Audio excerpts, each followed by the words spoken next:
Ya, kembali kita akan lanjutkan pembahasan kita mengenai apa yang disampaikan Presiden Prabowo Subianto dalam pidatonya di KTT D8 Kairo, Mesir 19 Desember 2024.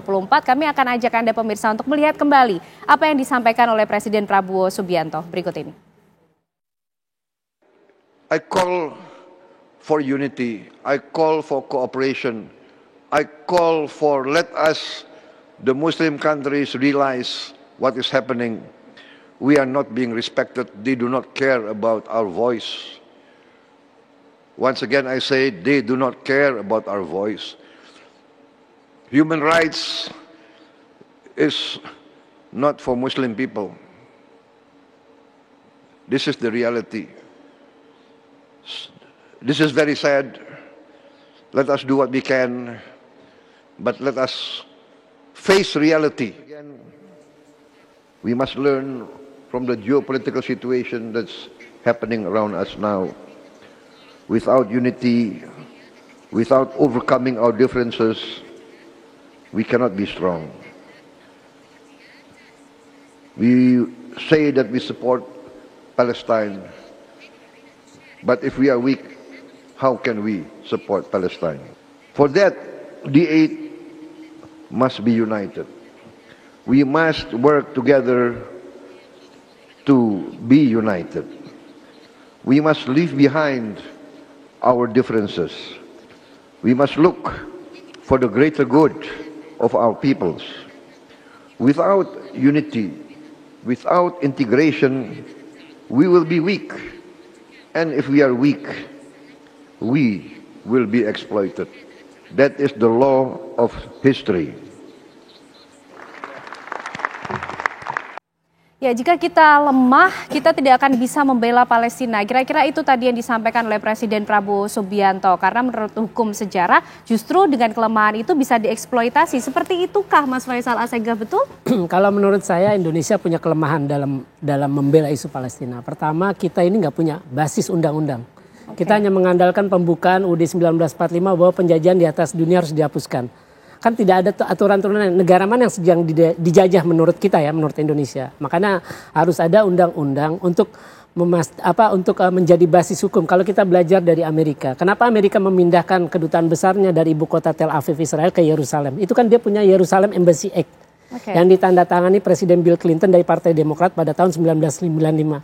Dan baru zamannya Donald Trump di periode pertama pemerintahannya, Mei 2018, berani memindahkan. Karena isu itu secara sensitif. Nah, undang-undang ini perlu. Jadi kita harus membunyikan dalam undang-undang siapa bangsa yang sedang dijajah yang harus kita bela. Ya Palestina itu kan disebutkan. Yang kedua, kita tahu masalah polemik yang sering terjadi ketika ada individu-individu atau tokoh agama atau tokoh masyarakat, public figure yang memenuhi undangan pemerintah Israel. Itu kan selalu jadi polemik karena kita tidak punya aturannya. Nah, seolah-olah kalau misalkan ada individu yang menerima undangan pemerintah Israel itu bertolak belakang dengan sikap dari pemerintah yang selalu konsisten, nggak mau punya hubungan atau berhubungan baik itu dengan Israel atau bisnisnya. Itu kan seolah-olah bertolak belakang. Kita harus punya itu. Yang ketiga, penting ya berarti untuk diatur ya. Harus ada. Yang ketiga, kita ini nggak pernah melihat Palestina versi kita. Kalau kita tahu, misalkan solusi dua negara, itu solusi dua negara itu konsep asing. Itu belum pernah menjadi aspirasi bangsa Palestina karena nggak pernah dibawa dalam referendum. Kok bisa ada negara asing atau sekelompok atau dunia menentukan masa depan sebuah bangsa? Kamu kalau merdeka negaranya ini ya. Apakah itu juga berhak dilakukan terhadap Indonesia? Kalau misalkan dulu pengalaman Indonesia kan pasti bangsa itu nggak akan nerima. Nah, kalau solusi dua negara itu sebenarnya kan kalau kita mau tarik mundur ke belakang, itu harusnya kita memakai resolusi partisi 1947 PBB. Itu 55 untuk Israel dan 45 untuk Palestina, kalau tidak salah sekitar itu, 45 untuk Palestina. Kenapa akhirnya kita Indonesia ikut-ikutan menyetujui solusi dua negara yang dibawa oleh Pangeran Abdullah waktu itu putra mahkota Arab Saudi pada KTT Beirut 2002. Itu luas Palestina hanya 22%. Kok kita mengikuti yang lebih kecil? Kalau memang kita jujur ya membela Palestina, harusnya kita balik ke resolusi partisi itu kan lebih kuat ketimbang proposal damai yang dibawa oleh putra mahkota Pangeran Abdullah yang kemudian jadi raja tahun 2005. Harusnya kita ngikutin itu. Nah, terus yang kedua, bagaimana mungkin resolusi itu solusi dua negara itu bisa dilaksanakan karena tidak pernah ada satupun pemerintah Israel yang mau ada negara Palestina. Netanyahu terakhir ngomong Palestina boleh ada tapi nggak boleh ada angkatan perang. Itu kan aneh. Yeah. Sebuah negara bangsa yang bermusuhan berturun-temurun tiba-tiba boleh punya negara tapi nggak punya angkatan perang. Artinya kan tetap aja Israel bisa semena-mena melakukan itu. Nah, terus juga yang aneh juga ketika kita mendukung sebuah pemerintahan yang tidak demokratis di Palestina. Bagaimana mungkin solusi dua negara itu bisa tercapai ketika Abbas itu kan menggantikan Arafat yang wafat 11 November 2004, dia Januari 2005. Dia harusnya udah habis masa jabatannya 2009. Kalau menurut konstitusi Palestina kan 4 tahun. Tapi Abbas itu didukung oleh Amerika dengan Israel. Dan Israel sama Amerika punya pengalaman buruk ketika menggelar pemilu. Hamas menang 25 Januari 2006. Dan gak diakui karena dianggap teroris. Ini kan aneh. Polling terakhir itu 80% rakyat Palestina itu tidak suka Abbas, ingin Abbas mundur. Jadi aneh ketika Indonesia yang demokratis mendukung pemerintahan Palestina yang tidak demokratis, apalagi tidak disukai warganya. Jadi tidak mungkin solusi dua negara itu bisa tercapai. Walaupun sebenarnya menurut saya konsep saya keliru kalau mau balik ya ke resolusi partisi tadi. Baik, Bang Philip mungkin merespon apa yang disampaikan oleh Mas Faisal yang menjadi pertanyaan, betulkah kemudian seberapa besar konsistensi Indonesia, kejujuran Indonesia untuk bisa menjadi juru damai, membela Palestina? Ya, menurut saya begini, kalau dalam hal konflik yang sudah demikian saling mengikat begini, yang harus disampaikan oleh negara seperti Indonesia, itu kan apa yang achievable.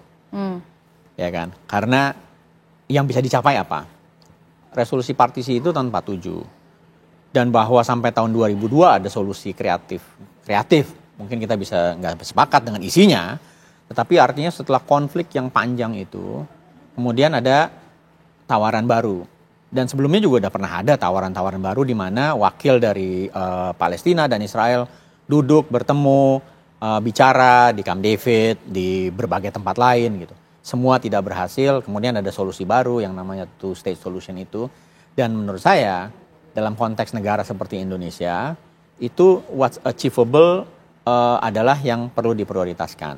Karena itu mungkin tawaran-tawaran dari Mas Faisal ini ya memang dia bisa aja didiskusikan, dan memang kalau misalnya arah politiknya berkembang kan kita itu lain soal gitu yang nggak bisa, mungkin bukan di sini dibahasnya.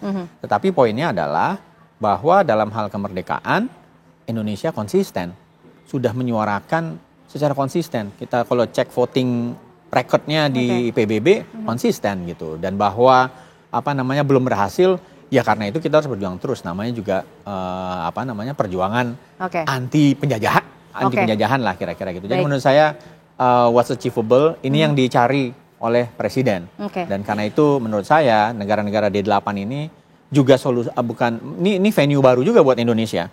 Selama ini lewat OKI dan lain-lain gitu, lewat PBB.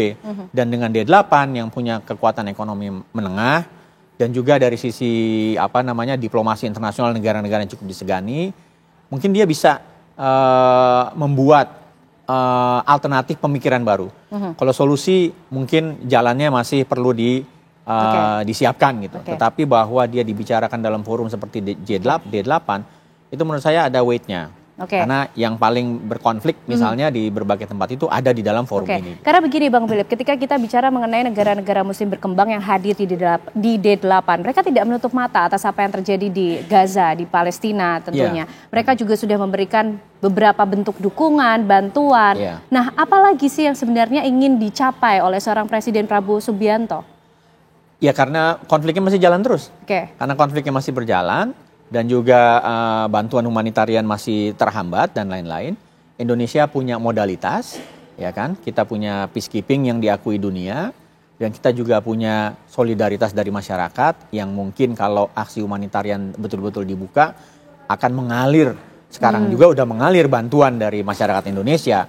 Dan mungkin kalau memang itu menjadi sebuah mekanisme conflict resolution, paling tidak untuk gencatan senjata, maka itu yang bisa ditawarkan Indonesia gitu. Dan itu menurut saya memang harus dilakukan. Seperti yang saya sampaikan tadi, Indonesia melakukan apa yang harus dilakukan oleh Indonesia. Bahwa dia belum menampakkan hasil kan baru pulang dari D8. Nanti tentu akan di follow up oleh teman-teman di Kementerian Luar Negeri atau kementerian lainnya yang relevan. Bu Susi, dampak kira-kira yang mungkin akan lahir dari pidato Presiden Prabowo Subianto yang sudah disampaikan nampaknya cukup tegas, kemudian menggaungkan terus menyerukan mengenai persatuan, kerjasama yang erat. Memang negara Muslim berkembang ini sedang terpecahkah? Mereka sedang lemah sehingga akhirnya Pak Presiden Prabowo Subianto merasa perlu untuk mempersatukan kembali sehingga bisa membela saudara-saudara kita di Palestina, dan dampaknya ke depan seperti apa, Bu? Saya seorang pengajar ya, jadi saya lebih lihat theoretical. Theoretical dalam artian ini ada campuran antara masalah teritorial dan masalah populisme.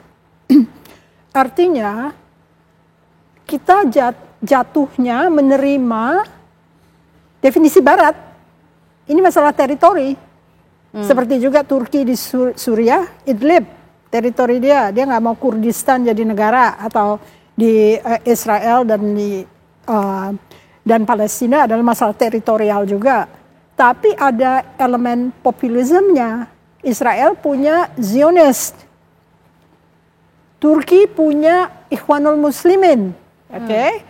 Indonesia masyarakatnya terpecah-pecah dan negara absen selama 10 tahun, dan sampai saat ini saya belum melihat ajakan appeal kepada masyarakat Indonesia,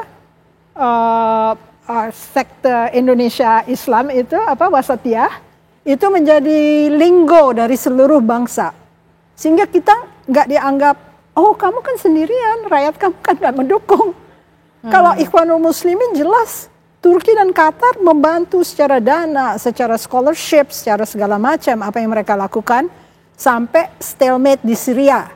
Mereka berani melawan Egypt, berani melawan Saudi Arabia. Lalu kita seorang diri bicara bagus terobosannya, karena ini baru pertama kali terobosan itu dilakukan di tingkat D8, tapi elemennya masih sangat sumir karena kita memakai theoretical framework dari Barat, yaitu nggak membahas ini sebetulnya masalahnya isunya teritorial, jadi sengaja dilakukan seperti realisme, bukan sebagai sovereignty yang harusnya bisa diredefinisi setiap saat, redefinisi sesuai dengan harkat populisme yang sedang berlaku di mana-mana.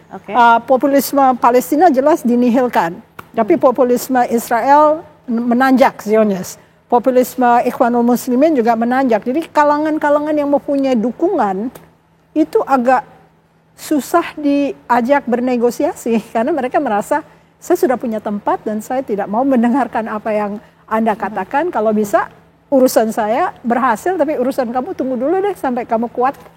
Tapi bukannya Pak Presiden Prabowo Subianto dalam pidatonya juga terus menyerukan itu, Bu, ayo kita bersatu, kita melakukan kerjasama yang erat, ajakan-ajakan seperti ini. Apakah tidak cukup juga membuat negara-negara D8 ini ikut memiliki suara yang sama, keinginan dan kepentingan yang sama? Di satu negara aja seperti Amerika Serikat, populisme kanan bisa lebih unggul dibandingin populisme Amerika secara menyeluruh. Nah, ini berhadapan dengan negara-negara yang punya national interest, punya dukungan populis, lalu bagaimana menyatukan mereka sebelum mereka benar-benar menyatakan bahwa kami memang harus bersatu.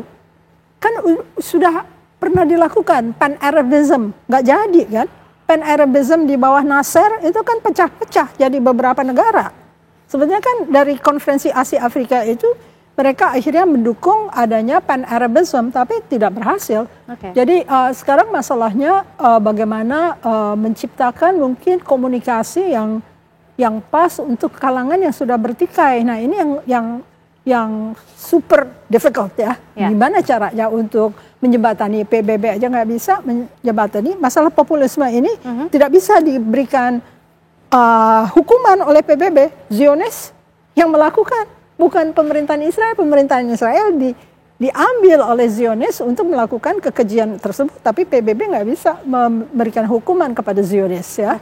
Yang diberikan hukuman mungkin sanksi-sanksi pada Israel, pada negaranya. Tetapi kalau kita lihat ini juga harus kita perhitungkan bagaimana nih populisme dan teritorialism dijadikan satu, tapi kita nggak punya daya untuk mendongkrak kepentingan kita agar mereka mendengarkan, karena mereka punya roots ya, punya akar ke bawah. Oke, Mas Faisal, seperti itukah sehingga akhirnya Presiden Prabowo harus menyerukan? Apakah memang yang sedang terjadi akhir-akhir ini adalah negara muslim berkembang ini sedang lemah, terpecah, belum bersatu sehingga perlu dipersatukan kembali, dan itu yang disampaikan oleh Presiden Prabowo? Ya, memang benar seperti itu, tapi saya pengen fokus Indonesia dulu. Saya kira ada kontradiksi apa yang dilakukan dengan konsistensi sikap politik luar negeri kita yang pro Palestina, tapi dalam prakteknya itu sebenarnya nggak konsisten. Yang pertama begini, kita lihat masyarakat kita itu kan sangat pro banget ngelihat Gaza, bela Gaza, demo-demo. Ya. Dan jangan lupa Gaza itu secara de facto di bawah kekuasaan Hamas setelah perang saudara antara Hamas Fatah Juni 2007. Setelah kesepakatan Mekah Maret 2007 itu gagal. Nah, ketika masyarakat Indo pro Gaza yang secara de facto di bawah kekuasaan Hamas, sampai sekarang pemerintah kita tuh nggak pernah berhubungan dengan Hamas secara langsung. Artinya kita berbuat yang kontradiksi.